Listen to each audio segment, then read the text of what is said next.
Like I didn't want the hard-coded values here, right? Like I wanted the equivalent of what I have defined as design tokens in my Tailwind configuration. I wanted this to be used here. So, and you could totally do that, right? Like, I mean, you could just, instead of doing this, you could just say text 6, and then you're like, you can do that manually. One thing that was super helpful for me to do this is like, I knew that I was going to be quicker if I just start fresh with all the class names.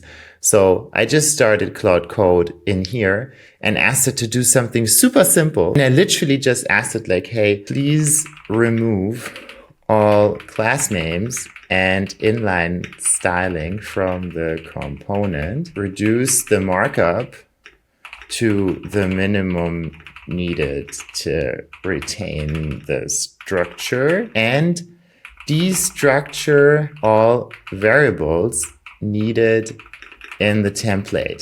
For me, that was always super helpful to get like super quickly to a clean slate that I could just get into and work with. One more technical thing I am just like, very curious and Yeah. interested to tell here is like, if you are doing this a lot of many times, like multiple times, writing the same prompt. So we can basically create a most used command, which is like a collection of prompts, and you can just write that / command and it will do the same thing for you without typing all of this.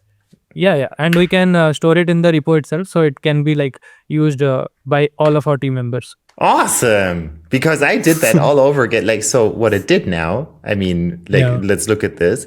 So first of all, like I just like when this stuff is as short as possible in the template. So you can see, profile image URL, and it's not like the consultant.profile image URL and that stuff. And so it took all of this and took it to the bare minimum. And I can just go in now and apply my classes that I've been using throughout the entire project, which just makes it super quick for me. And I didn't have to do all of that stuff.